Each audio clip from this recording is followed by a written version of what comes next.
know it's no pain, no gain. Go hard till the end. What's the use of playing the game if you ain't aiming to win? My feet. Thanks, everybody, and we'll hopefully we'll keep the doors open. Won't get too warm in here. Can y'all hear me? Okay. Okay. Great. So look, I brought a presentation, but I'm 100% sure of one thing. You just don't want to hear me talk. I'm happy to answer lots of questions. So maybe what I'll do is I'll just work through the presentation, and then you can just interrupt me. All right, just raise your hand if you have a question, and we'll give you all a chance to ask whatever questions you've got. But I have one for you first. So how many people, I'm just going to break it into two categories. How many people are actually in startups trying to raise money? Okay, so that's like 80%. How many people just came because it was sort of interesting to hear how VCs tick? Sort of, okay, so that's the other. I figured that was most everybody, all right? So let me, I'm not gonna, you can read about Venrock on the internet, on the brief to talk about this talk, but let me just give you some perspective. So I probably wasn't put on this earth to be an investor. I'm a relatively conservative guy. I'm more the operating guy at Venrock. I mean, I'm been in all the partner meetings and looked at thousands of deals and have managed a portfolio of companies for the last 6 years. But one of the toughest things about this job, and you might think it's not so tough, but is saying no. I mean, probably all of you have been in management, maybe not even in management, just in everyday life. You know, at a certain point in your life, you realize it's a hell of a lot harder to say no than it is to say yes, right? I mean, I think most of us have lived through that. And so it's no different in the venture world. The reality is we're like 10 investing partners, right? I probably see 10 new deals a week, right? Every week. That's 500 deals a year. And when I go to speed dating or business plan competitions or whatever, so maybe I see 1,000 companies a year. It's amazing there's that many new companies happening every new year, that you can see that many new ones every year. And the reality is Venrock, we're not the biggest VC firm. We're not the smallest. Our funds are around $500 million, like our 7th fund. We raise money, invest for a few years, then raise another fund, and then use the money that sort of remains in the older funds to do follow-on investments. So the important point I wanted to make is we have 10 investing partners, and maybe people do 1 deal a year. So we see 5,000 I don't want to depress you right out of the gate here, but I'm a pretty pragmatic guy, and so I'm going to try to spin this to be positive. But the reality is, and I wanted to tell you this up front so you have context when you hear what I have to say, that, so, you know, we see 5,000 deals a year and we do 10. Not great odds. But we're not the only VCs in town. Plus there's angel investors and there's corporates and whatever. So the net is, statistically, if you have a good company and you have a good story, you're going to get funded. And I think all of you fundamentally believe that, or you wouldn't be doing this. And what I would say though is the companies and the relationships and the markets and the size of the markets have to match. So who are we? We're a Series A, Series B firm. So we don't really do seeds. We really don't do angel investment. We've incubated a couple companies, mostly from entrepreneurs that we've known already in markets that we really knew well. But for the most part, we do, you know, few $1 million up to $10 million in a first check, and then up to $20 million over the life of the company. That could be 5-10 years, right, before some exit or liquidation event. But the point I wanted to make is that not everybody, and so I'm going to get back to my learning. So the hardest darn thing is if I see 500 deals a year and I make one investment, I have to say no 499 times. Well, at least for me, speaking for myself, it gets really hard. It gets really old. And having been an entrepreneur coming in to pitch, you know, just getting no, and that's the end after all that work and preparing for the, you know, so I wouldn't call it a philosophy, but the way I've decided to sort of conduct myself in this industry is just to give back as much as I could, right? And it's a win-win thing, because the more I'm out there at events like this, the more deal flow I'll get, the more you'll learn. But the bar is high at a lot of the, you know, first tier firms, where you need a few $1 million, right?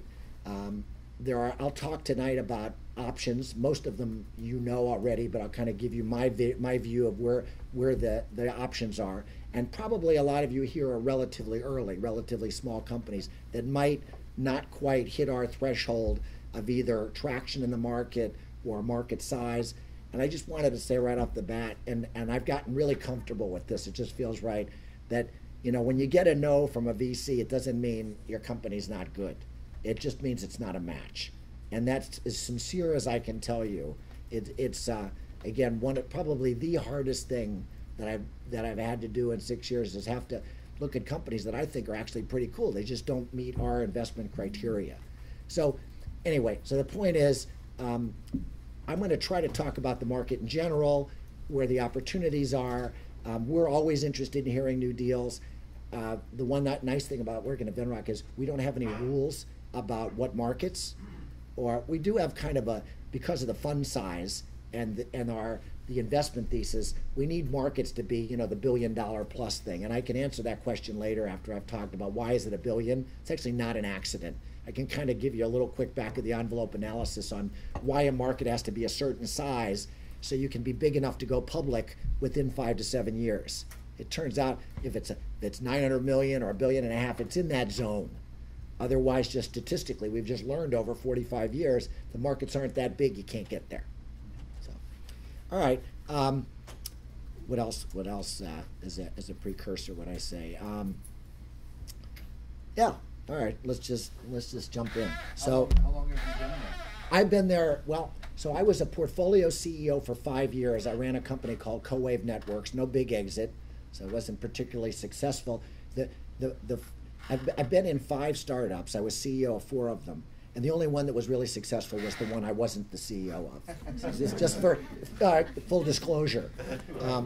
You know, I'd like to say that I actually, Kristen Robinson in the front, no special promotion, but I haven't seen her in 5 years. We started a company together in 2008. Remember what happened in 2008? And our customers were the airline industry. So just about the time we were ramping up, and we got every major airline to get excited. We were going to compete with GoGo, you know, the internet on the planes. We had a prototype. It actually worked. We were about to go, and then the financial crisis hit. Oil goes to $150 a barrel, and and of course I knew all the VCs, so we got all the meetings, and they said, Steve, great idea, but your customers are all going bankrupt. Well, the fun part of the story is our partner, Michael Liebman, he didn't, you know, Kristen didn't give up. It just didn't. I was the CEO. I was the one that gave up, and I ended up at Venrock, which, okay, fine. But our partner, he didn't give up, and he basically turned the antennas down from the sky down towards the land, and he sold the idea to cruise ships. And so if you go in the Caribbean or the Mediterranean now, and you get a high-speed internet, it's not from satellites anymore. It's from ground-based base stations that use the technology. At least I can sleep nights that we were working on something that worked, even though we didn't make a lot of money. All right. So, so basically I was just going to talk about, I guess I could read from here, kind of where the markets are today, where can you raise money, how do you get a sense of, I think probably the best thing I can the best thing I can share with you tonight is VC speak. And you probably heard this before, but it's probably a good thing to hear again. Is when you're talking to venture capitalists and they say certain things, what do you take from that? And I try to, one of the things that I also, I was on both sides of the table. You know, I make the standard joke, it's not a very funny joke anymore, about all my other pairs of pants have holes here for begging for money. You know, they're worn out. Because I was in the wireless industry, that was my technology background, my academic background, and selling cell base stations and microwave radios, that market matured during the time that I was getting excited about it. But you know, I had a lot of fun, did a lot of great things, got to work at a lot of great companies, but it was a slog. It was hard. But anyway, so where are we? I'm not going to go through the whole history of venture. I'm just going to go to the punchline, the bottom line here. Where are we today? it's been a pretty good run, as you all know. I mean, the public markets haven't been that great for tech companies. They've been pretty good for healthcare. Half of Venrock is healthcare. We had a really great year last year. I think we had 9 IPOs or something, all healthcare. So that was good, but that's pretty cyclical too. But anyway, but the one thing we all read about is the whole unicorn thing, and companies are staying private longer. So there's been a lot of value created. It just hasn't all been in the public markets. But money's is about as easy to raise now as it's ever been. And I'm not saying it's easy. I'm saying, relatively speaking, there's a lot of money out there looking for good deals. And if you've got a good company, you can get deals. You can get money at relatively good deal terms, right? I would also say probably the biggest thing that's happened over the last few years, and again, I won't say this as a joke because it's probably not that funny, but where's all the money? Well, I used to think the government had all the money. Well, we all know, as sort of citizens of the United States or residents here in the Bay Area, that governments certainly don't have money. I mean, they're always scrapping. It's a taxes thing. Whatever they need to do, they never seem to have any savings, right? They have to get it. VCs, went through that 10-year window of 2000 to 2010, where after the first bubble popped, and then 2008, we had another problem.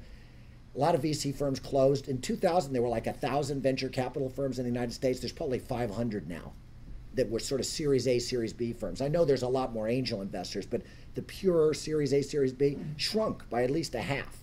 So a lot smaller industry, right?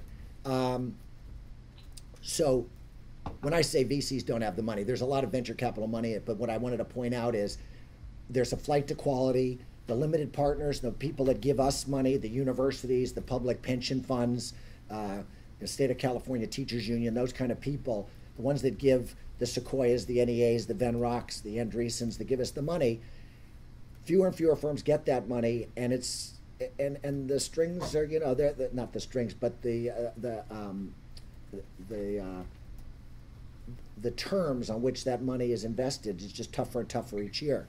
So who's got the money? Corporations have money. That's probably the biggest single change in the 6 years I've been doing this VC thing. Is I think once a month I get a call from, I just got a call a couple months ago, Caterpillar, the guys that make the big yellow, they have a VC firm now. New York Life Insurance Company has a venture capital firm. I mean, you all know some of the, Comcast has one, Verizon has one, Samsung has one, SK Telecoms, and a lot of the telecoms have had them for a long time. Who else? I mean, it seems like every corporation out there, it's not true, but many corporations have. So that's a much bigger option than it's ever been, and we can kind of talk about that. But it's a good thing. I mean, the money's being recycled. I guess they don't know what else to do with it, right? Some companies, and we know who they are, have an awful lot of cash. So, I mean, Google has a venture fund, Facebook has a venture fund, Apple makes investments. It's a lot of money out there. So that's probably the biggest thing. And then the wealth creation over the last 15 years, just after the first, after the run-up of the 1990s and all the public offerings, has created a lot of wealth. And a lot of it's hanging around Silicon Valley. And a lot of people basically, if they made a lot of money in software and they know software, sometimes they decide, well, maybe I'd like to put some money back into software. So there's an awful lot of money out there from wealthy individuals and angel groups just because of the generation of wealth from exits of successful companies.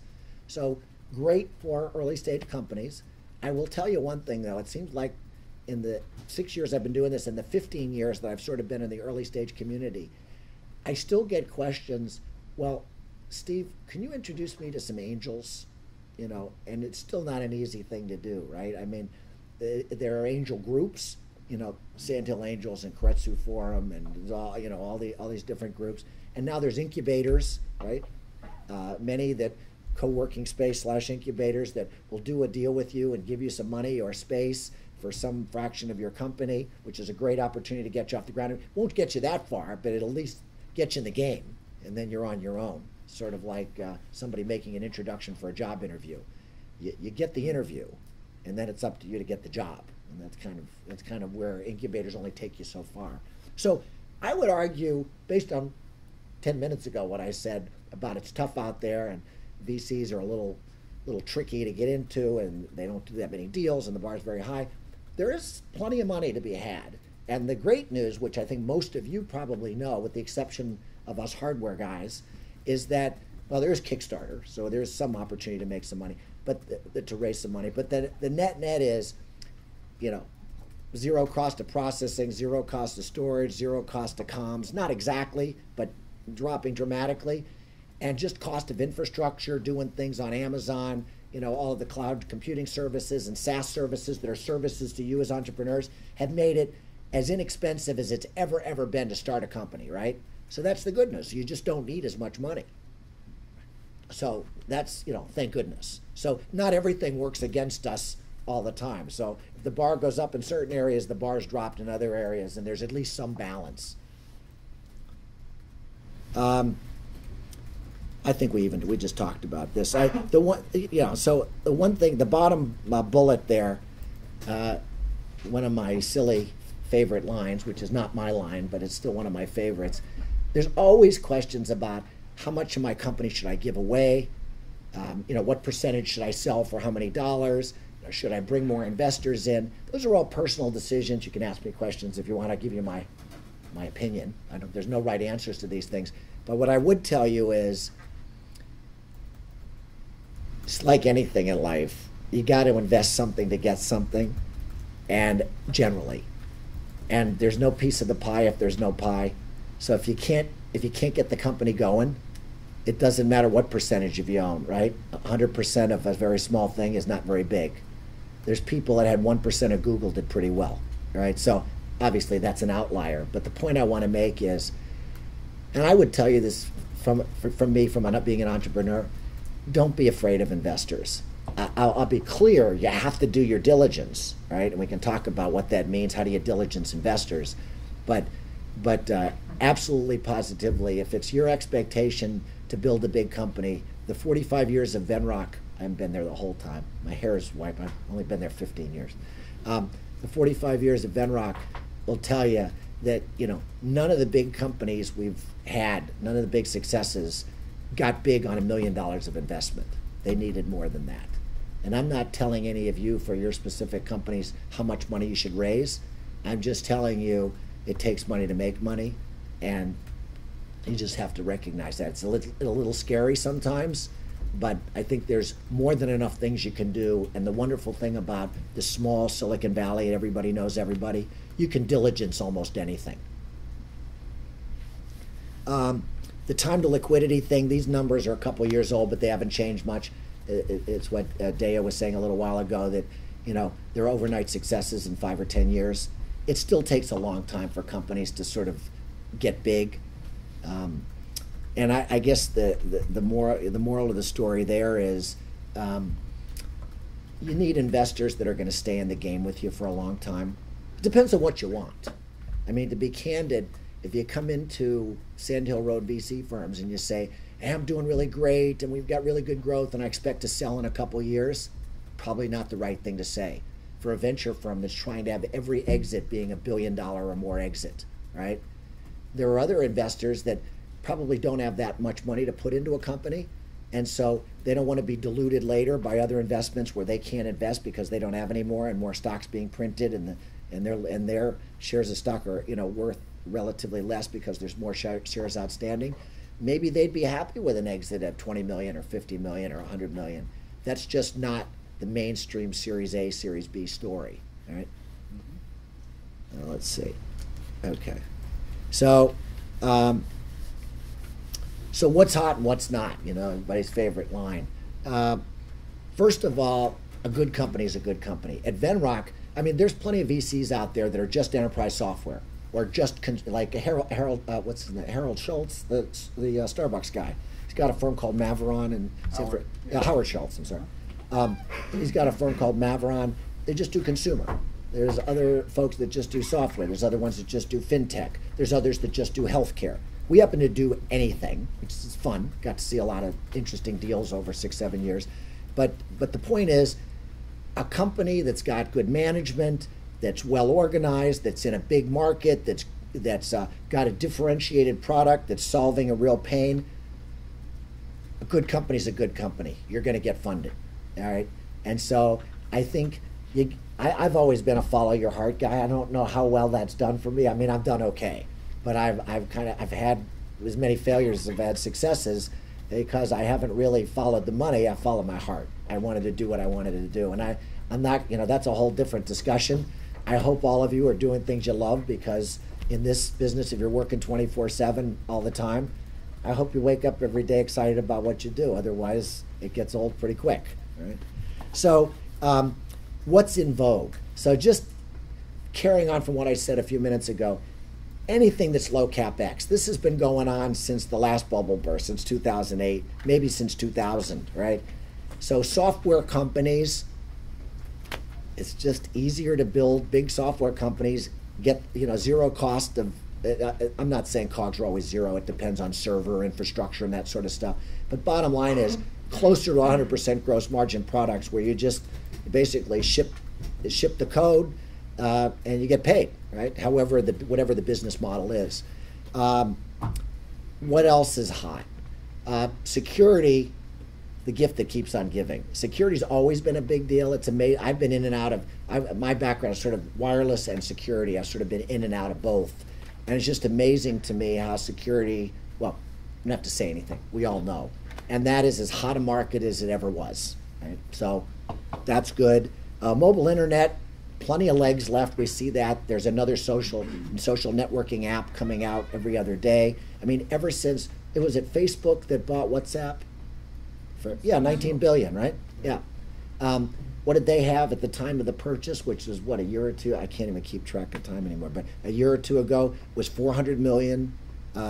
Was it daily users, or I think it was huge. It's either daily or monthly, but it was big. And now I think they're over 1 billion. So I mean, it's still going. There's a lot of legs in that market, sort of mobile internet not just networking, but just applications. Ad tech, I'm not in this space, but the total market for advertising in the United States is, it's like $1 trillion. I mean, it's all the newspapers, magazines, whatever. That's the old school ad tech, and now we've got all the whether online or video or whatever. It's just huge. So that another market that's just, there's just so many dollars being spent there. You can have more than one winner. It's a huge market. FinTech, all the payment processing stuff, that's been I wouldn't say delayed, but it's a little bit of an anchor on one of the legs of that one because of the banking industry and sort of the regulatory issues and just the slowness of those industries to move. But that's a lot of follow the money, right? It's a happening place. Every transaction, if you can work a business model where you get a small fraction of trillions of dollars, you're going to do okay. Yeah. On ad tech, the field, isn't it sort of the case that there's only so much money there and one form will displace another? I mean, people well, yeah, but all the new businesses are that when you look at, I mean, for example, we look at companies, and I won't say advertising per se, but they have a web presence and a mobile presence. And in the last couple of years, it seems like every single company, when you look at their growth in terms of dollars spent on a platform, it's 5x, 10x faster growth on the mobile platform than on sort of the web platform. And I think that's the kind of change we're seeing from sort of brick and mortar advertising versus online advertising or digital advertising or digital media, whatever you want to call it. So yeah, there's a fixed number, but the number is huge. And I think still 50% of that huge number is still, old school, that you're going to still get a big, there may be some left, but it's just huge. It's just a lot of dollars. But there's a displacement, though. It's a displacement, but the number is so big that's not a derogatory, or that's not a negative. Gotcha. Right. Then, of course, everybody knows now that because we're all being spied on from whoever, whether it's a 3-letter acronym agency from Washington or whether it's a, let's say, Google, G-O-O, yeah. Anyway, one of the who's watching you on your activities online or e-commerce sites that are watching you. So since storage is free and processing is free, everybody can save everything and crunch everything, right? So anything, when I was in graduate school, there was a joke about how do you get your paper published, so you could you had to get a few published papers before they give you a PhD. And we always used to joke about how do you, it's an academic geeky thing. How do you optimize the chance of getting your paper published? Well, you had certain, keywords on the top of your paper, and it was neural network, fuzzy logic. There were certain keywords that if you put there was a joke, if you figured out a title that had all those words in it, you'd be published for sure, right? Now, if you come into a venture firm, anything that says big data or analytics, okay, we'll see that deal. Well, there's so much white space. It just philosophically never been done because no one could take all this data and do everything until very recently, where just in the last 5 years, processing power and storage availability and all of that just exploded. Now you can do some really interesting things, and you can actually make decisions empirically just based on what happened in the last hour than trying to do it analytically, trying to figure out, well, how is that done? And you write a formula and you make a decision. They're actually doing big data companies for doctors where they just literally look at all your vital signs and tell you what's wrong with you rather than saying what's your symptom. You can just analyze it to death until I guess you don't want to use the word to death when you're talking about healthcare. I take that back. Okay. But anyway, so that's as hot as could be. And then consumer, I guess consumer is such a broad space, it probably just sliced across. So maybe it's a redundant term in my list here. And then some Internet of Things, whether it's the Fitbit thing or, some of the smart home stuff.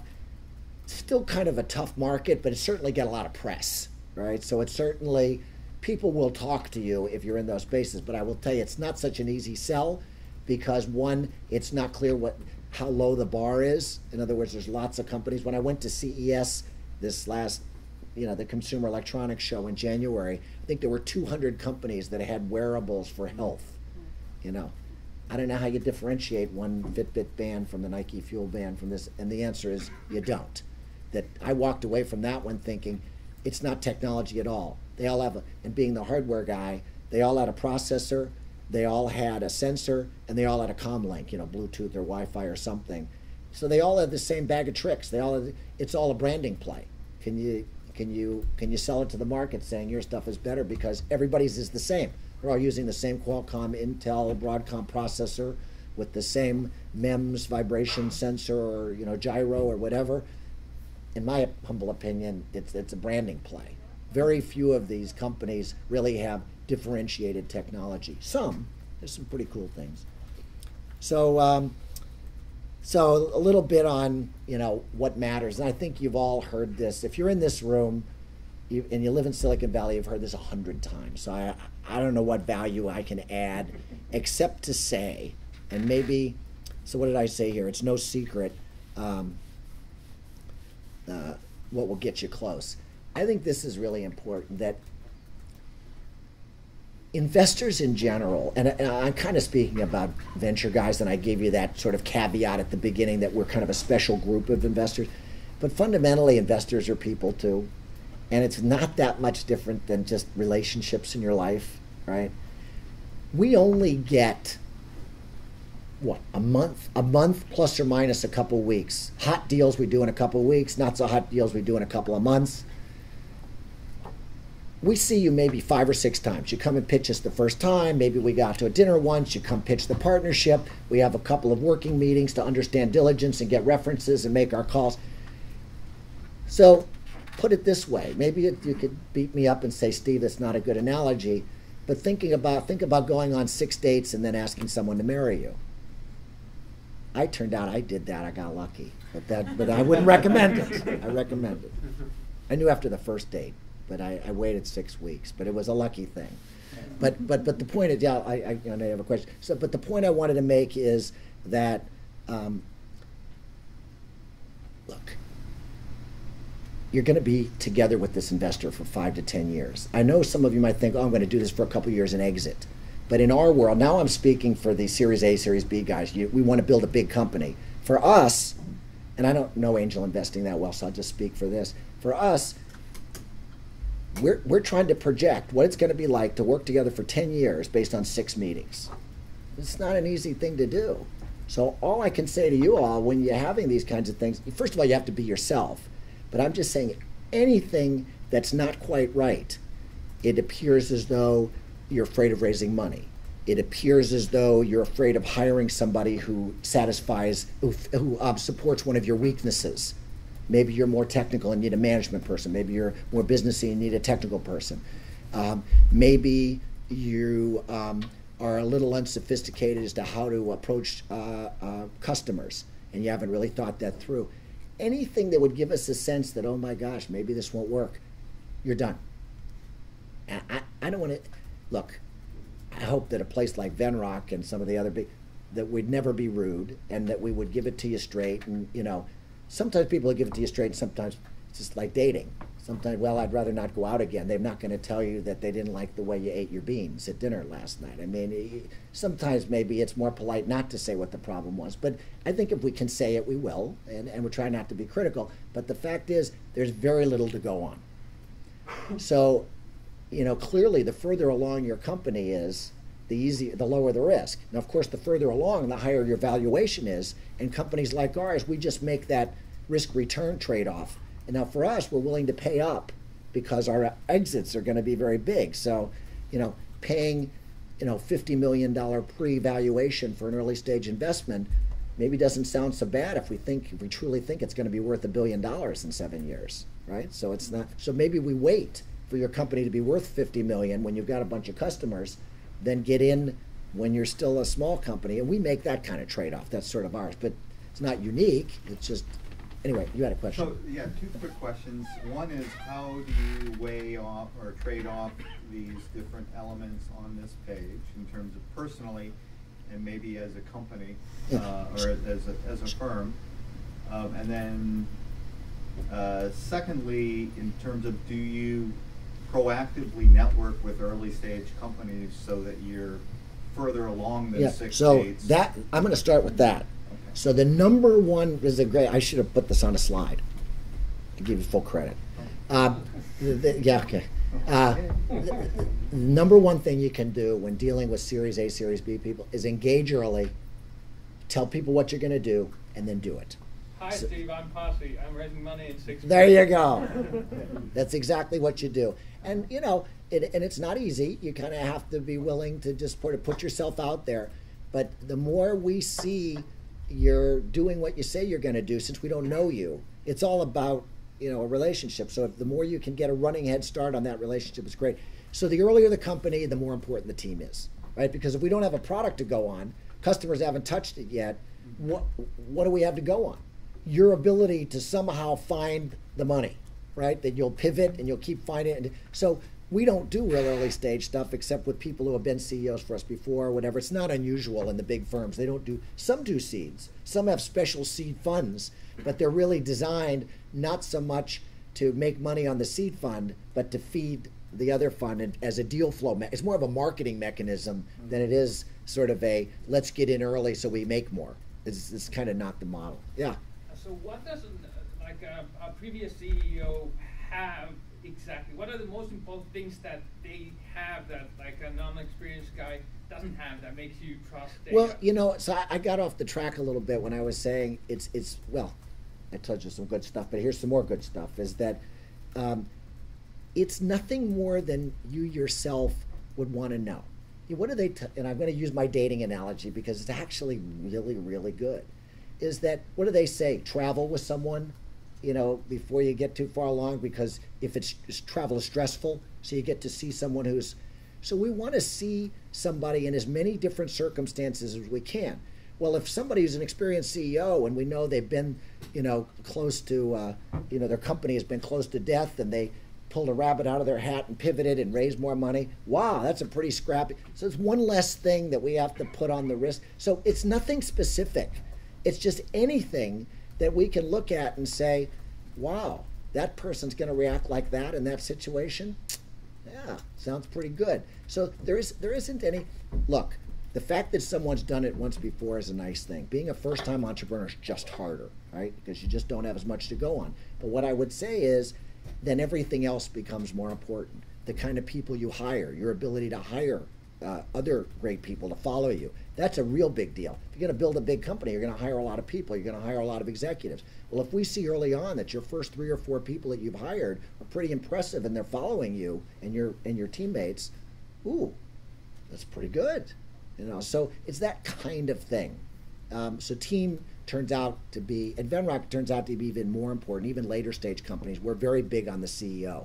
That's a Venrock thing. It's not only a Venrock thing, but that turns out to be a really big deal. Market size is big, but that's a mechanical thing. It's just fund size is certain this big. We have so many companies. Statistically, so many are not going to make it. We have to have a certain size. You can only grow at a certain rate. Comes out to be, if it's not $1 billion market size, it just doesn't work that well. The execution plan, that's another thing where if you come in and say, I'm going to build $1 billion company and I only need to raise $2 million, it's already a flag. They really don't appreciate, the entrepreneurs, well, they probably don't appreciate that there hasn't been a company in the history of companies that have made it to $1 billion with $2 million invested. There's other ways to get around that. Well, we think we can only need $2 million to get to profitability, but as we're successful, we're going to raise more. There's ways to just talk through that. You don't have to say you're going to raise $50 million and scare everybody away. But in reality, if the company's going really well, you're going to get a lot more than $50 million, and it's easy because everybody wants money and a good deal, as we've seen in the papers. It's amazing how much money some of these companies are raising. I mean, every day it's the unicorns. Right? So your ability to come in and tell a story on the financials. And let me just emphasize something. I have this. So my analytical mind, when I sort of looked at all these business plans my first couple of years, and I thought to myself, you know what? Actually, if you don't come in and say after 5 years we're going to have $2 million in revenue, which is probably too low, and if after 5 years we're going to have $1 billion in revenue, which is too high, I always tell people, look, if you're going to pitch to me, just fix your financials so you're about $50 million in 6 years. That's about right. I don't care what company you're in. It doesn't matter. We can't predict the future. We want to make sure that you're realistic so it's not too big, and we want to make sure you're realistic that, we're not going to, don't present us a story that's probably not going to work out because we're trying to be open, right, about what we need in terms of size. So it's somewhere in that zone. And it's not about the absolute numbers. It's the story you tell. How many people do you need? How many salespeople? How long is it going to take the engineers? How long is it going to take to do the betas? Well, if I've got money for 12 months, but my engineering is done in 12 months, well, how much time do you have to raise money for the next fund? Oh, you didn't think about that. You need to be finished in 9 months to give you 3 months to raise money and get the check in the mail. So all of those things. And there's people in the Valley, rent to CFOs, whatever. Attorneys can help you with these things who will vet your financial stuff. So when you come in to talk to the Series A, Series B folks, you commit. There isn't any reason. I used to be I wasn't a college professor for very long, but I did it for a couple of years. And I always used to tell the students, 20% of the grade is homework. And if you come in office hours and ask me questions, I'm going to give you I'm going to help you get the right answer, and you're going to get an A on the homework. So few people took me up on that. I guess I was intimidating. I don't know what happened, but it's true. My wife's a college prof at Berkeley, and she does the same thing. She'll answer whatever questions the students want, and most of them don't take financials. One of those things, you get an A on it. There's no reason not to get an A. And if you fail on that one, I don't want to be too harsh here in a friendly meeting, but my point is, don't fail on that one. Get it, ask somebody, is this reasonable? And make sure you get it right. And oh, by the way, from an all ex-figure skater, there's no points for artistic impression in PowerPoint slides. You can do whatever you want. It's like that movie, what's it called, Legally Blonde, where she has the pink resume with the perfume on it. There's no points for that. I mean, you can do it. It won't help you or hurt you. I'm just saying, don't think that it's going to help you. So the same thing with PowerPoint, having funky charts and sort of non-standard. Put an Excel spreadsheet that a CFO would put, and put 5 years of financials, or 1 year of monthly, and 3 years, 4 or 6, doesn't matter, and 3 years of annual, put your revenue. It's a P&L, not your balance sheet, not your cash flow statement, just your P&L. Do it on Excel and put a picture. And then if it's an eye chart, then hand it out in the meeting. No points for artistic impression. No points for fancy bar charts and this. Just give us financials. the most embarrassing thing I can say tonight. We're all financial people. I mean, I thought in a million years I'd never be a banker. I'm a banker. And that's what financial people look at. They look at spreadsheets. Done. So you can take that one to the bank, no pun intended. Okay. So anyway, I hope that answers some of the questions. How about customers? And then customers, I would just say this. That's a cyclical thing. We knew back in the bubble days, you could walk into a VC firm. We all know, this is old, 15 years old story. Walk into a VC firm with a PowerPoint pitch and get money. Those days are gone. But I'll tell you where we are today. You don't have to have revenue, but you got to have traction. And the traction is either somebody who's touched your prototype or your minimum viable product. You don't have to be GA or generally available. Just you have to have something that's somebody who's going to pay you. And in multi-channel or multi-tiered markets, you can't show it to just one person in the chain, because if they're not the one that writes the check. So for example, let's say if you have a consumer product. You can't tell us that Best Buy loves it. Now, if Best Buy loves it, that's a good thing. But that still doesn't tell us if it won't sit on the shelves at Best Buy. You better have some metrics that say that the end user is going to like it. Or if you're selling through Hewlett-Packard, who's going to be your channel partner to sell to enterprise companies to sell networking equipment, having Hewlett-Packard say they love it, that's a great thing. But guess what? They're not writing the check. Make sure that you have end users validate what you're doing. That's kind of the state of the industry in the venture, in the Series A, Series B. You got traction. And if it's a consumer play, you need metrics. I say that over and over and over because a lot of deals are consumer deals. Now there are some VCs, and we do this sometimes, but it's rare, where we think it's such a fantastic idea, we'll bet on it before you get feedback. But almost anything you see out there that's funded, they probably had some metrics. They had their website up for a month and they show you the weekly numbers. Instrument your product to the hilt if you're in the consumer space, and give us metrics sliced every possible way you can do it, because we want to know that. Because how do we extrapolate? If you don't know anything, most people know that consumers are pretty fickle. It's pretty hard to figure out what they're going to like without seeing if they like it. It's for most VCs, that's the way it is. Yeah. A follow-up question for the financials. As you are a Series A or B investors, how many companies can change a lot, their business and their whole plan can change. Yeah, but again, okay, maybe I probably changed. I probably started talking about something else before I finished answering that question. So the question is, you're a small company. You're probably going to pivot 3 times. Why are those financials important? It's not the numbers. It's how you think about it. The test, if it's a test, which arguably it's a test to see if we're going to invest. It's a test to see, do you understand how you play the business model out in your financials? Do you understand that you need so much time before you raise money again? Do you understand that if you have 5 salespeople and each salesperson has $1 million quota, that your revenue better be $5 million? The numbers all have to match. And at Venrock, we're very big on that. I remember when I was the CEO there, and the one thing I learned, and I've never changed from, and I did it when I was the CEO after that, and now when I look at companies, my advice to you, if you're the CEO or you're giving the pitch, even if you had some help, like I recommended, have someone format it for you, every single cell in that spreadsheet, you know how that number got there. That's the bar. And I feel really good about being very strong about that, telling you that. I would say 20%, I won't exaggerate, but maybe 20% of the deals that come in, I'll ask somebody, oh, I didn't do that. Let me get back to you tomorrow because my financial guy did that. Done. If the person running the company, because we write a check to the leader of the company, somebody has to cash that check, and it's likely the CEO or the founder. And so if we don't think that you understand, it's all checkbook accounting. There's no calculus here, thank God, right? If you took calculus, great, but you don't have to have taken calculus to start a company, to run a company. It's all checkbook accounting, it's all arithmetic. And you do have to be able to do that. So you need to know every number in those spreadsheets. It makes us feel really good that when we write that check to you, you understand where that money's going. Yeah. Yeah. How important these financial projections are at seed level when you don't know how much revenue you will be making? Yeah, but so the question was, how important is it when you're at seed level and you don't know the revenue? But again, I'm going to emphasize, if you're pitching us, so this only works if you're pitching people like us. So angel investors might have a different metric.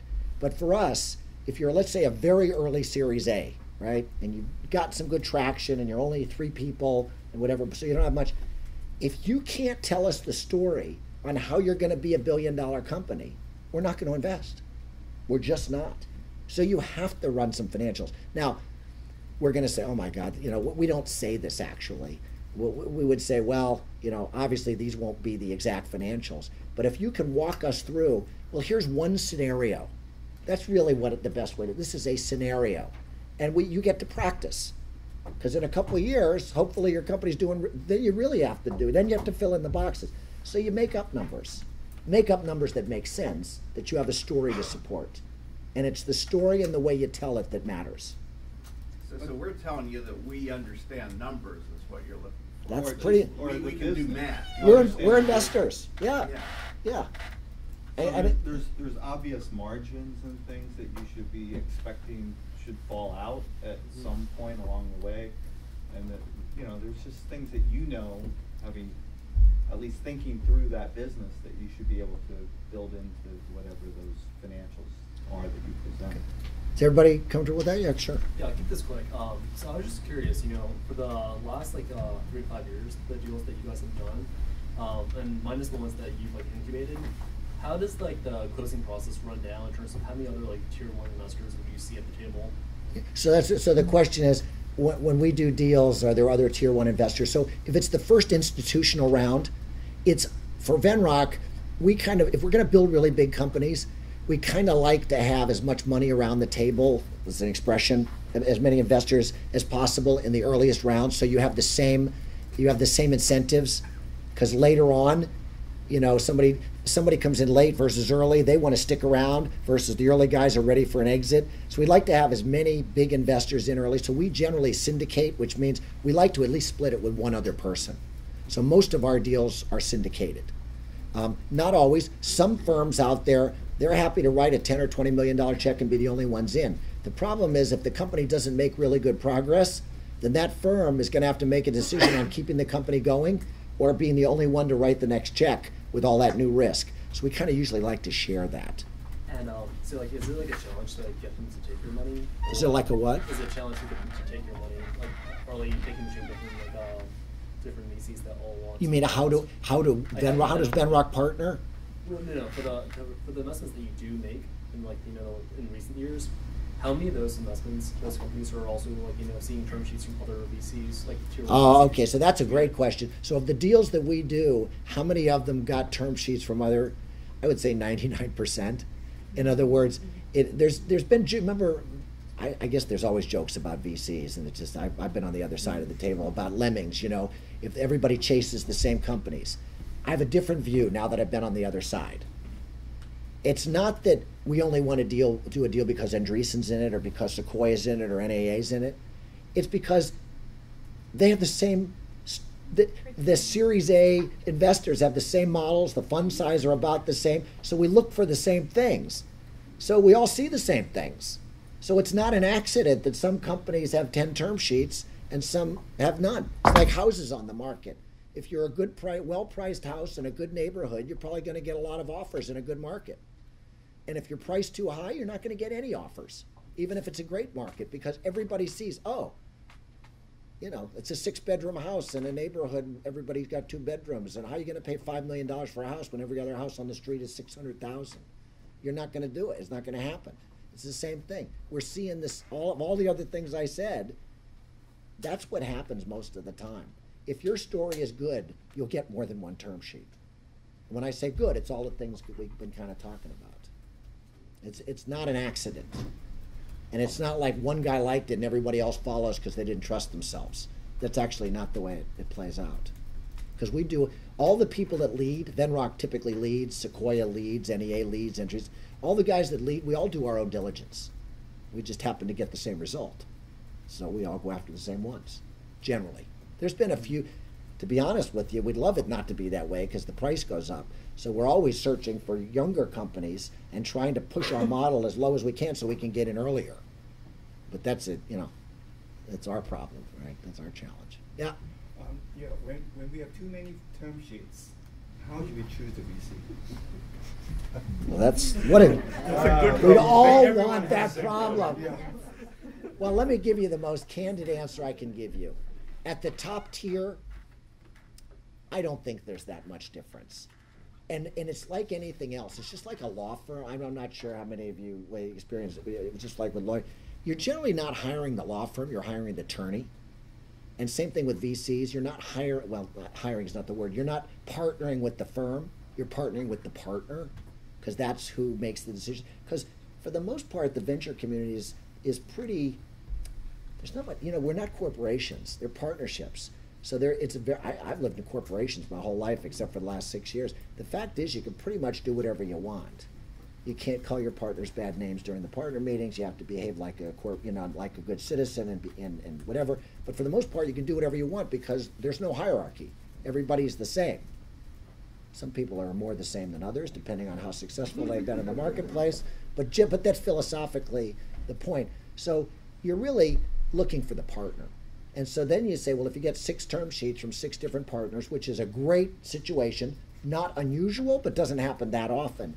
But if you're in that situation, you're looking for someone who you think you can live with for 5 or 10 years through thick and thin.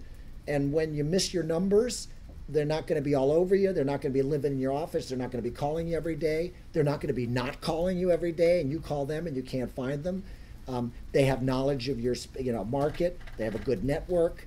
And my sense is, for most of the mainstream markets, there's going to be more than one.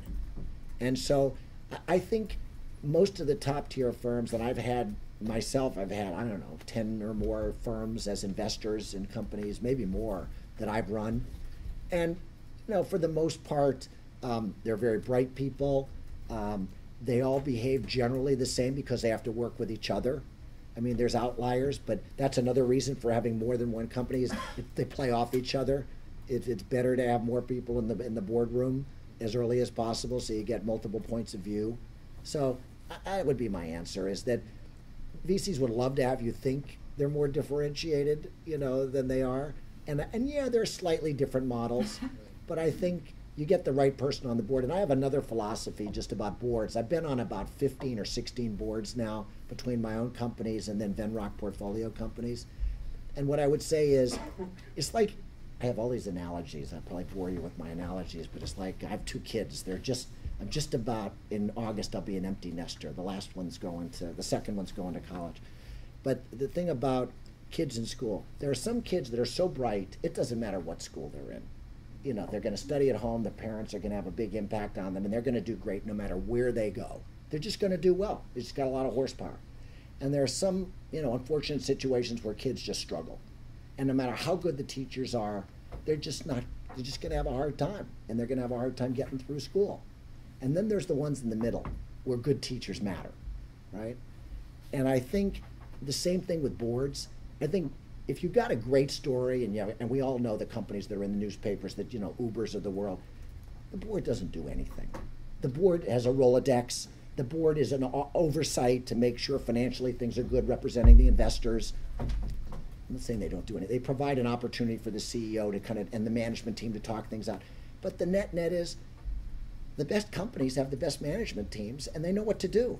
And I'm not there every day. I can't make the decisions. They make the decisions. So the best companies, the boards, I don't want to say they don't do anything. That's unfair and not right. But the boards have minimal impact because the companies just do well. And I've been a turnaround guy. I got hired by VCs a couple of times to turn around companies, and I can tell you, I guess you learn from all of your experiences, but sometimes I went in with less than perfect information, and I would tell you, no matter what and I'm not saying I did the right things, but I was in situations where nothing was going to work. There was not enough gross margin. It cost too much to build the product, and no matter what we did with the current technology, you can't sell a $1 product for 90 cents. I mean, you can't make up your losses in volume, right? So there are just things you couldn't do. And then there's some companies where having the right investor on the board who knows the right partners, who can call up the CEO of Comcast, who can call up the CEO of AT&T, who can get you in at General Electric, who can get you in at Yahoo or Google, get that first partnership, get things going. there's some real value there. So I actually think that that's, and even the good companies being able to get those introductions is great, but I think the companies, when I say good, the companies that are going to make it no matter what because the product is so differentiated, product or service, that the market just wants it. And the board's there going for a ride. I mean, we're just going, go team go, right? We're not going to do anything because it's going great. We don't want to change anything. So I guess where I was headed with that was that I think there's only a small subset, I don't want to put a number on it, but probably less than 30% where the board actually could impact whether the company makes it or not. I think either you have a story that doesn't work or you have a story that works and where the board matters and or the board member is in the middle there. I don't know if that helps you or not, but it's my opinion. Yeah?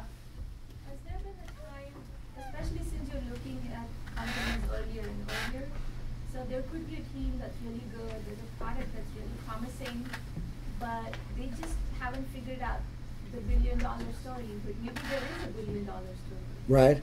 So have there been situations where you've been kind of impressed with what they've done, but they haven't figured out the scale and you guys have helped them get there? Oh yeah, so let me just kind of respin and answer that question. So look, at least at Venrock, I mean, I like the fact that we're very entrepreneur friendly. I liked it when I was the CEO. A lot of the co-investors that we involve have the same kind of style. You know, I think we're very, you know, we hire the teams that we trust and we let them run the business and give guidance, and that's it. So your question was, have we ever had something where we didn't see it before it happened? Where the team maybe didn't see it before. So But we saw it and we were able to help? Right. Oh yeah, so that's another thing I would say. In real early companies, before you sort of engaged, and we don't do as much of that, a little bit on some of the earlier ones, but business model. In other words, maybe there's no question that you solve the problem, but I would say these days, you know, when software companies, the whole SaaS thing is kind of a very well recognized model and sort of proven. You know, going through channel partners, there's always the classic question, do you build a big direct sales force? A non-consumer. Do you build a big direct sales force or do you go through partners, right? Because salespeople spend a lot of money traveling, it's expensive, but you get the control, the hands-on, versus the partner selling it for you. Well, you lose the control, but they've got thousands and thousands of salespeople, so you trade that off. So we can give perspective. So I think that's good. And again, I would say it depends on your own personal experience as a CEO or management team. You know, what are you looking for? What are you trying to fill? Maybe you've come from big companies and that's not the problem, but you've never raised money before. So then maybe you're looking for someone who's going to have strengths in that area. So, yeah, I mean, I think the good news is if you kind of quote unquote stay on Sand Hill Road, and there's several, not just Sand Hill, but then the kind of the genre of firms, I think you won't go too far wrong. And, you know, that's a good thing because like I said earlier, each of the firms doesn't do that many, but collectively they, you know, fund a lot of deals. And so if you're in the zone, you'll find, because there's all sorts of issues. There's conflicts from other investments we've made. We've made a lot of investments this year, so we're not doing as many. There's a lot of reasons why you might even fit in a certain firm, but you'll get a no because of reasons you don't even know. So you got to pitch to a bunch of people. So I guess we're going, I don't know what our timing is, it's 10 after. What, we were going to do networking after this, so should I go a little while longer? You guys okay? Yeah, you're interesting. So. Oh, okay. All right, how to build bulk. I'll just say this real quick. When you're an early stage company, you don't have that much money, been there, done that. Somehow you have to look credible and you have to look big. Now let's just make the assumption you've got a really cool product, your management team has the right relevant experience, but you're 4 people or 2 people or 6 people. I mean, you're small. Most of you, I'm assuming, are relatively small companies. What can you do to look bigger? You can hire a great attorney, right? Not pointing at anyone in particular. But then you got the attorney working for you through his or her network. You can get a big bank. Now, by the way, all these service providers, the attorneys, the banks, the auditors, all have venture relationship people who circle the venture guys saying, hey, we got a new customer and we really like this company, and Steve, would you like to take a look? So you get that as part of the package. And frankly, early on, it doesn't cost you much. You might even get some money. You might even get so many $1,000s of free services. You might you know, in a bank, you're just putting your money in the bank, it's not costing you anything, and you get the free service. There's a whole bunch of benefits that you could get for either zero money, small amount of equity, or nothing, or just not much. So what do I have on my list here? Get yourself a rent-a-CFO. If you don't have a finance person, there's people around for a couple $100 an hour will spend an hour or two with you to get that spreadsheet worked out, and then you put their name on your pitch. The company that I ran for Venrock, I met 3 entrepreneurs who had done most of the fundraising, but they hadn't closed yet because they didn't have a CEO. So we met, we bonded, and then we went back to the investors together. And I got the job, and this was CoWave, was a mesh networking company in 2000. Not a good time to start a company, but it was an interesting ride. But this was my first Venrock interaction. They were one of the investors. It was Mayfield, Venrock, and Lucent Venture Partners, Lucent, the networking company. And I remember going to the guy from Mayfield, who was kind of the senior guy on the board. And I go into the office. It was my interview to see, he'd met the other founders, but he wanted to know if I was sort of up to snuff to be the CEO. And I'd been CEO once before of a turnaround company. But he says to me, well, do you know anything about financials? Do you have a finance guy? I said, well, I'm pretty good with financials, but no, I don't have a guy. Well, call this guy. Call Dan. I know Dan. He's really good. And you sign him up and we'll be okay. So anyway, I got the job, but the guy turns out, the financial guy, I won't give him shameless promotion here. His name's Dan, but I'll tell you later if you want to know who it was. There's 3 or 4 people in the Valley who do this kind of rental CFO services. And it's really great for an early stage startup. It's their deal flow engine. Anyway, I remember going to the first board meeting. I'll never forget this. And it was, you know, it was really, I didn't do so well in my first CEO gig. And this was really important to me. And it was stuff I really liked. And it was Venrock and it was Mayfield.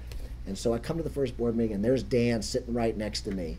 And instead of talking to me first, the other VCs in the room, they look at Dan, they go, Dan, did you look at the financials? What do you think? He goes, I think they're okay. All right, let's get the meeting started. That's all. They needed to hear from a trusted person that it was okay. They didn't know me that well, right?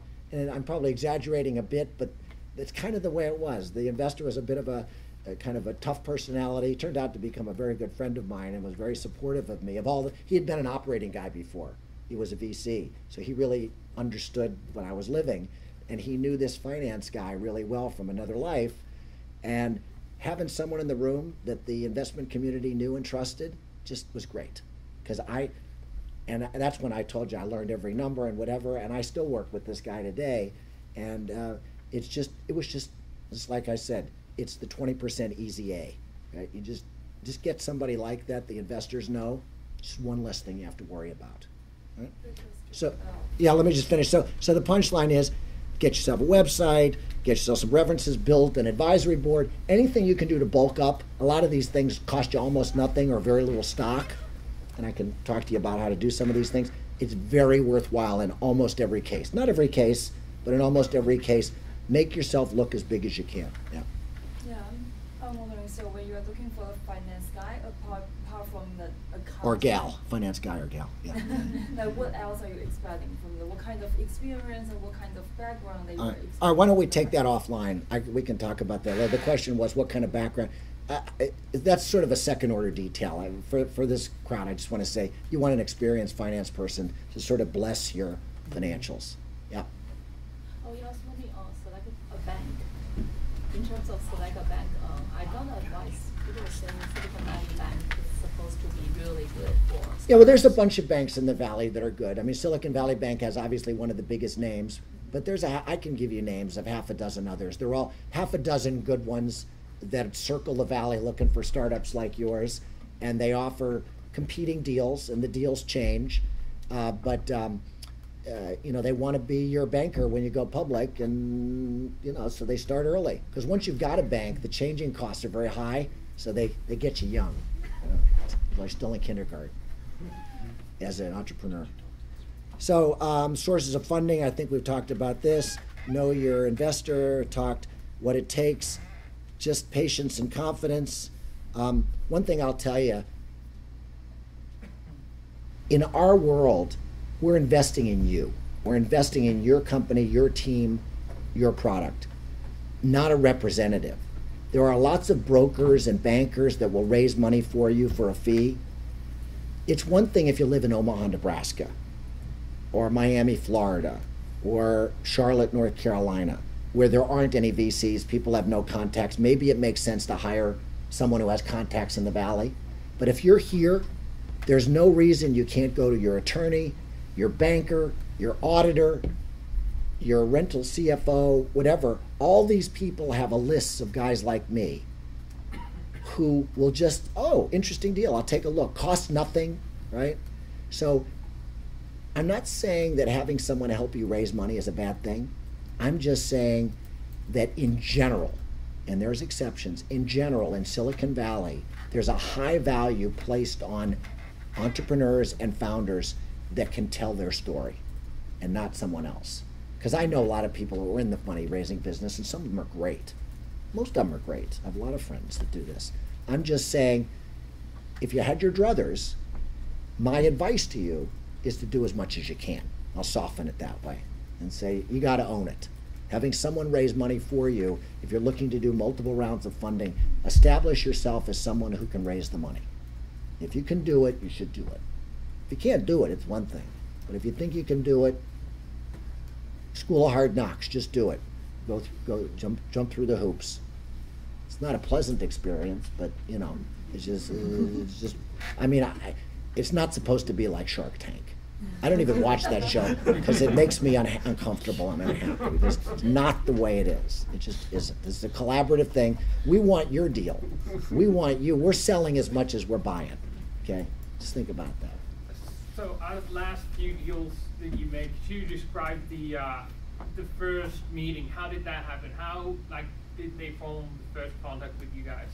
Well, so different VCs do different things. My mentor, Ray Rothrock, the guy not related to Venrock, just happens to be a coincidence. He hired me into Venrock. I knew him when I was an entrepreneur, when I was a CEO, but 6 years ago when I got this job, he called me up and said, we need someone with your background, would you come? And his mentor, through his mentorship, and I'd like to think I would have done it on my own, but I'm going to give him full credit. You respond, if someone sends an email to you that says, Dear Steve or Steve Goldberg, I answer it. I'd like to think I answer almost all of them. If I don't, my bad. But I answer every one. If someone calls in, it's difficult because I need to see something, some context. So, I mean, I'm not going to hang up on them, but I'm just going to say, could you send me a summary or something? So if someone emails in, I'll email. If I have a meeting with someone, and if it's a yes, it's obvious what happens. There's all kinds of dating that goes on. But if it's not a yes, I call back. If they met me in person and came in, then I'm going to call you in person and say, here's why we're not going to do it. Sort of like to like. If we've had multiple meetings, I'll probably meet you in person, you know, and say, let's get together for coffee and I'll break the bad news. Because 499 times out of 500, it's not good news. It's just it's tough. So you said, so how do people find? Every possible thing. I get deal flow from attorneys, deal flow from the bankers, deal flow from the auditors, deal flow from the incubators. And that's your best bet. It's the classic who you know. It's not a who you know, but it's such a trust industry that having someone who we know, it's like LinkedIn, you know, it's how many degrees of separation kind of thing. If I know someone and I know that they understand what a good deal is and they say, Steve, take a look at this, I'm going to take a look. So almost all the deals I look at are through some trusted source, unless I met someone myself in person, in which case, you know, it sounds good and it's great, you move forward. So it's a good idea to make lots of friends. In this valley, it's a good idea to make lots of friends. And it's a very small valley. What? Can VCs be friends with anybody? Probably. Probably. Yeah. Yeah, it's a very easy question, almost yes, no. So for the initial meeting, you talked about meeting someone. For someone like myself, where my co-founder lives not in the Bay Area, yeah. Is it important that you have a co-founder that you kind of get a feel for more than one person? That's a great question. So there's no easy answer to that. If you go to a meeting, should you bring 1, 2, or your whole engineering team, your 6 or 8 people that you got to the meeting? I'm going to give you a couple of, there's no absolutes, right? If you come by yourself, we kind of like, if you're, if you feel like you're a pretty dynamic speaker and you can tell the story, coming by yourself is fine because we're ultimately going to want to meet your team. So the first meeting, it's okay. I would say, my opinion is, you come with someone else, we can kind of see how you interact with your partner. So I think you get points for that. So you might as well bring it. If you bring 5 people, the downside there, okay, or not, more than 2. The downside is that one of the people in the room isn't going to say anything. And then we have a bad impression that someone on your team isn't contributing, which is it's what I told you earlier about we're looking for anything, because it's 6 meetings. So anything to raise a flag. Oh, their marketing person didn't say a word. The CEO was talking the whole time. But if you didn't bring the marketing person, we wouldn't have known that. You get to the second meeting, but it's like, and there's so many deals. Let me rephrase this. There are very few great deals, and we all know that. There's only so many unicorns that happen, but there are so many deals to look at. There's plenty of targets of opportunity, relatively speaking. That the reality is, if I'm not saying that's a mistake, and I'm not saying it's not like. It's probably more like driving in California. 1 point on your record, you don't lose your license. You have to get 3 or 4 points or whatever it is before they revoke your license. So this is one of those, it's not one little thing, okay, forget that company. It's not that way. It's not that terrible. What I'm trying to say is, we're building a picture. It's just like a relationship, just like anything else. There's some things that are showstoppers, like for a firm like ours, if you come in and say, yeah, we're looking for some investment because next year we'd like to sell to Google. We don't think that's bad, it's just not for us. And you just don't want to say that at a firm that's trying to build billion-dollar companies. So there's some showstoppers, right? If you have a criminal record, you probably aren't gonna, and you tell us that, you're probably not gonna invest. But other than that, we just want to make sure that that under stress, which is pretty much the times that matter, you're going to be able to handle yourself. Yeah, it gets kind of lonely out there when things are tough, and I've been there. Every single company goes through tough times, and so anyway. Yeah. How do you calculate the valuation of early stage companies? Do you have any formula, or is it just? Yeah. So how do you rate the valuations? An easy answer. There isn't one. And the answer is, it's so cyclical, right? I would tell you this. If it's a competitive deal, the answer presents itself, because somebody offers something and then that sets the value. If you don't have a competitive deal, it more has to, what I always tell people, because I always tried to figure, it was the last thing I learned sort of in this business, is, okay, now that we're in closed door and I'm hired as an employee at Venrock, what's the secret? How do you answer this question? How do you know what value to offer? For those academic geeks in the room, it's an over-constrained problem. It's not under-constrained. It turns out you don't actually have to guess. You get to a number pretty quick. How much money does the company need? How many rounds of funding? You work backwards. You know that if the next round is going to be when there's customer traction and other companies in that space are valued at a certain amount, then you want to step up in value. Keep in mind that venture funds are just like your mutual funds that you own in your own portfolios. We have limited partners who get a quarterly, just like you do. If you have a mutual fund or a 401k or whatever, you either get monthly or quarterly statements. Well, the last thing you want to see on your statements is you put $100 in and now it's worth 90, 80, 70, or if it's worth 100, 101, 102. You'd love to see that your advisor at Fidelity or your 401k person, you put $100 in and a quarter later it's 108, and then it's 115, 112. And you're most likely going to go with those advisors than the ones who the value didn't go up or it went down. Well, that's who we are. So if we can't do a deal where we think there's going to be an up round, we're sending out statements saying, we just went another year and our investments didn't grow. So the values are kind of over-constrained in that we can't give you too much, or else if we don't think there's going to be a step up in the next round, then we look at how much progress you can make. So there's 10 or 12 different things that actually over-constrain the number. So it actually, you get to a number pretty quick. It's funny how it seems so random. It's not random. But the other side of that is you run those numbers and then another competing firm comes in with a number that's twice as big as you calculated, which by the way happens about once a month, And arguably what happens is it's a deal that everyone perceives oh, it's experienced founders in an incredibly differentiated market, incredible customer traction. And then you ask yourself, are you willing to pay twice as much because it's ultimately going to be $1 billion company anyway? So even though you think the right number is 25 million pre or 50 pre, but you have to pay 100 million. I know these are big numbers, but those are the numbers that we live in sort of the world of the 10 to 100 million pre range. And sometimes you got to just suck it up and say, I'm so sure this company's going to make it, I'm willing to pay up. But if we were going to come up with the number independently, it's the former explanation. Can you give us an example of one of those? Offline. The general, Steve, I mean, generally for a Series A, you're probably looking 3 to 5 million raise on 20 to 30%. Let me tell you that, okay, yes, that's more of a historical answer. I'm going to give you, I think it's best not, and this is funny advice, but it's of no consequence to me or to Venrock. Because of the whole angel investment thing and the Kickstarters and whatever, I see lots of companies that have raised several $1 million. I just heard one yesterday, raised $5 million, but they're raising a series, what did they say?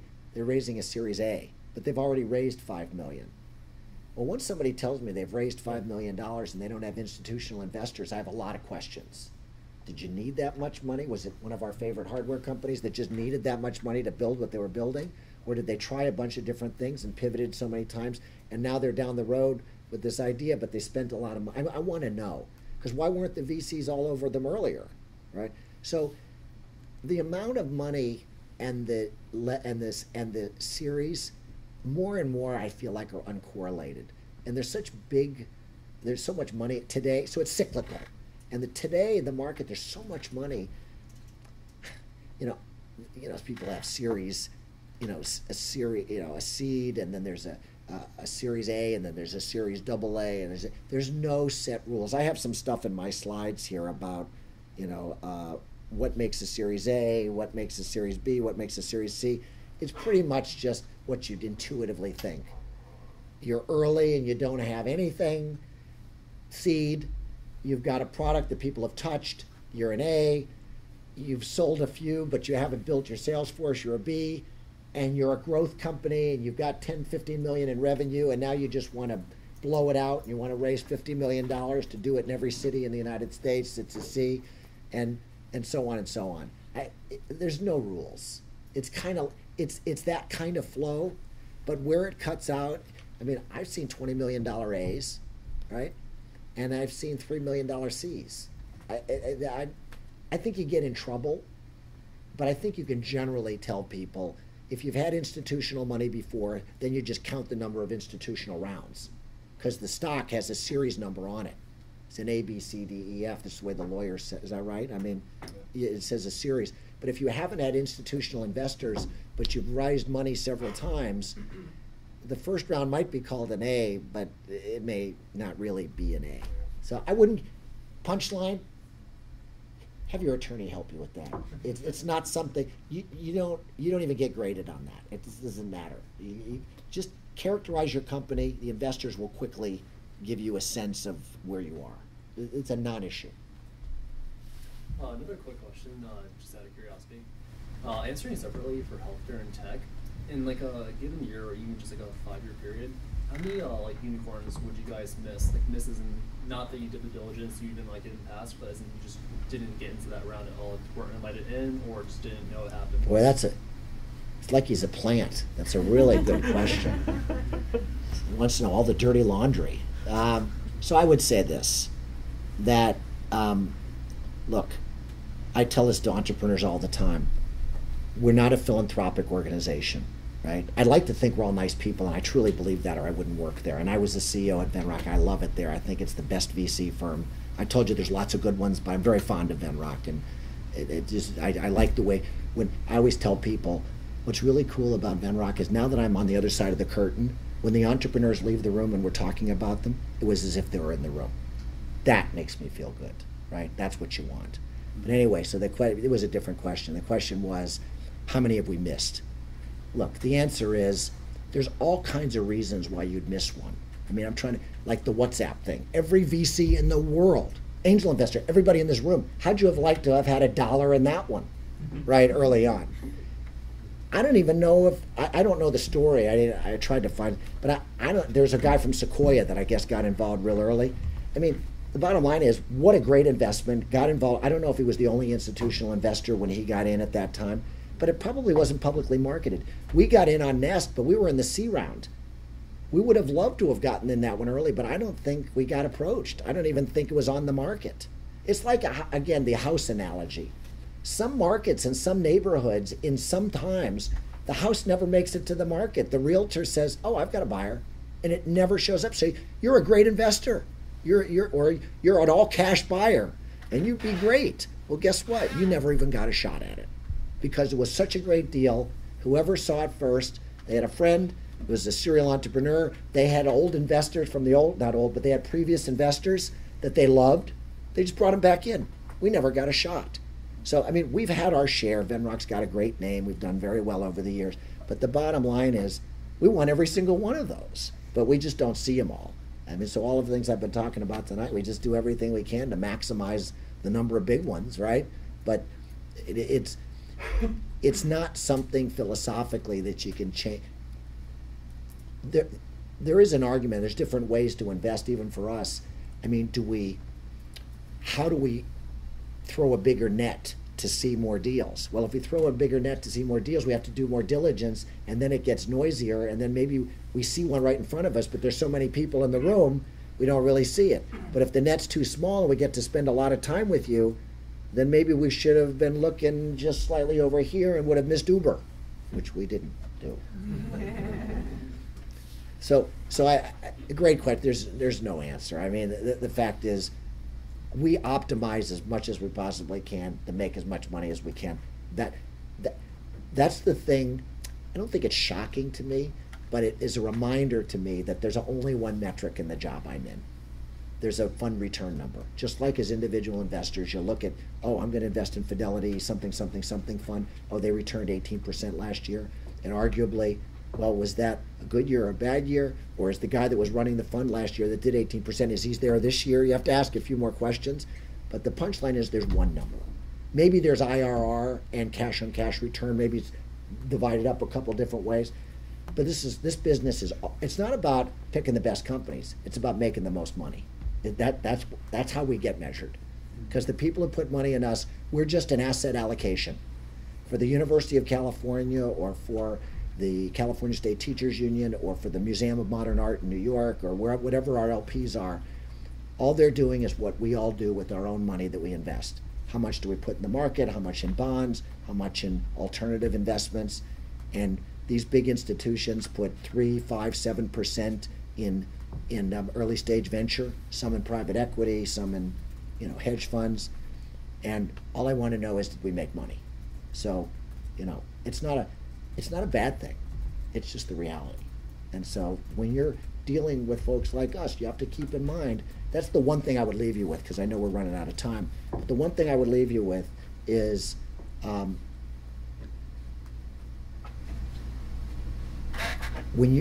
I don't mean this for the CEO, but you founders, your CEOs, whatever, when you're in the boardroom, and I'll give the example as a CEO. When you're a board member in a company, as the CEO, you represent common shares. But you also represent your investors because you took the investors' money. Well, it's kind of a conundrum there. I mean, so who gets more weight? Well, the argument is, and the corporate sort of, and the attorneys can help you, but the punchline is, you have to represent them both. And for the investor side, and this helps you when you're pitching, keep in mind why we're in this. So sometimes entrepreneurs, and I guilty as charged, I was so excited about talking about the technology that we had invested, I forgot that the reason I was there was to tell them how they're going to make a lot of money. Mm-hmm. Now, arguably, telling the technology story is part of on the way to why you're going to make a lot of money, because it's a differentiated product and it solves big problems. But the reality is, investors, especially Series A, Series B guys, where there's a lot of money but still a lot of risk, so it's a very funky place to be. It's not like piling on after a successful company's been out there and you're only playing 1x versus 2x versus 5x returns, right? Or your grandmother giving you money just because she loves you, right? We sort of got both ends. We need to make a big return, but we take a lot of risk. Make sure when you're pitching that you make it real clear that you're going to make us a lot of money.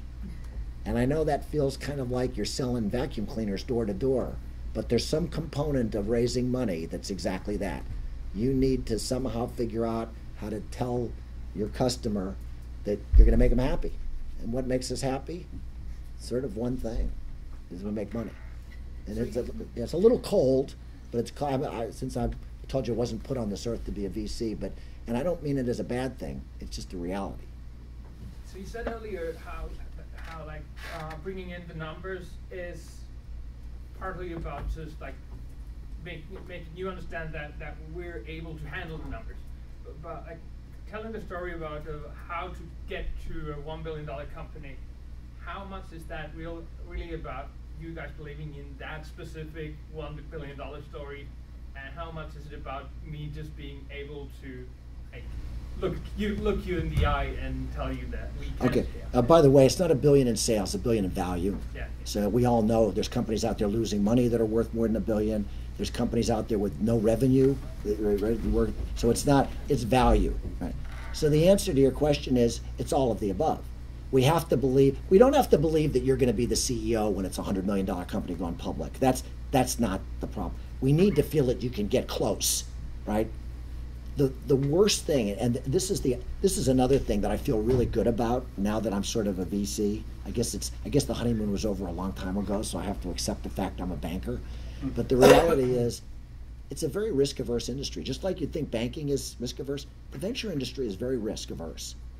We try to minimize the risk, get the most experienced founders, go into markets that are white space, that people haven't been before, get highly differentiated products. Anything we can control, we'd love to control. We'll pay money to control outcomes, but you can't control the market, right? So we're very risk-averse. Why was I saying that? Just, well, I know what your question was, how do I know? Well, I mean, what am I betting on? I have to believe you're gonna, I know, it was about changing CEOs. The last thing we want to do is see executives in the company leave, or the founders. There are some firms that do it more than others, but I can tell you, and that's one of the reasons I'm so proud to be from Venrock, a little bit of this is the truth, is we never do a deal if we don't think it's the right team. But we love the technology, we love the market. We don't say, well, let's just do the deal and then we'll fire them and we'll get somebody else. We never do that. And I think most of the top tier firms won't do that because it's too risky. You're the ones with the passion. Everybody knows it's a Silicon Valley mantra. It's the founders that give the passion of the company. Things change when the founders leave. We want you to succeed. So we bet on your ability to succeed, plus we bet on, do we think the market's going to materialize? Do we think there'll be enough cash in the market to get your company? There's a whole bunch of factors. Yeah. Yep. My last question. Our last question. When we look at a term sheet, oftentimes we pay a lot of attention at the valuation, like pre-money or post-money. But there are also other terms and conditions. Yes. Like the liquidation. Yes. Damages. Yes. Some people say 1x, some Yeah. people say Yep. 3x. Are there any rules? No, so most of those terms, are driven by the class of investor. So if you're talking about tier 1 VCs on Sand Hill Road, the kind I've been talking about all evening, you're going to get a market rate because for the most part, the attorneys know what other deals have been going. So, the market moves, it gets tough in 2001 and 2009, it got tough. Now it's pretty good.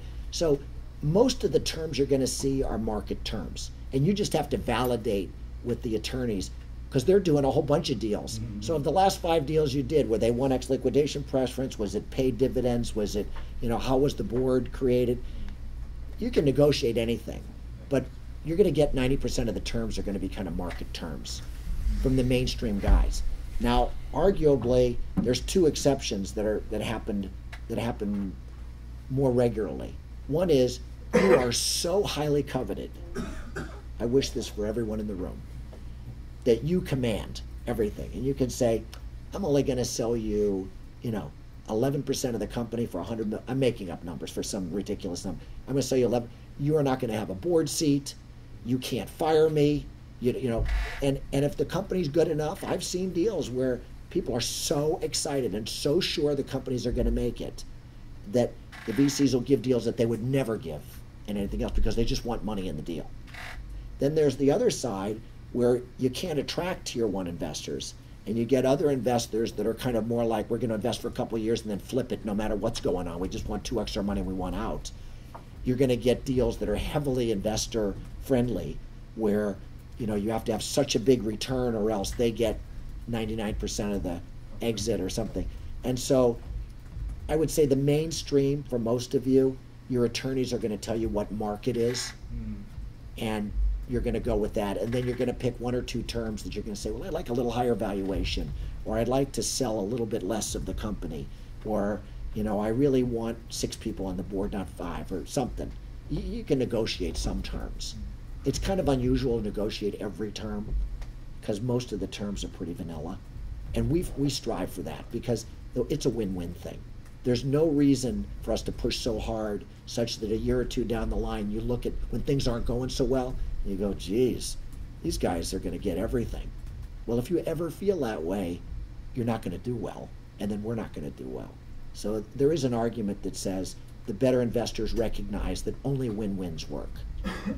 And plus, we want you to come back again, right? And again.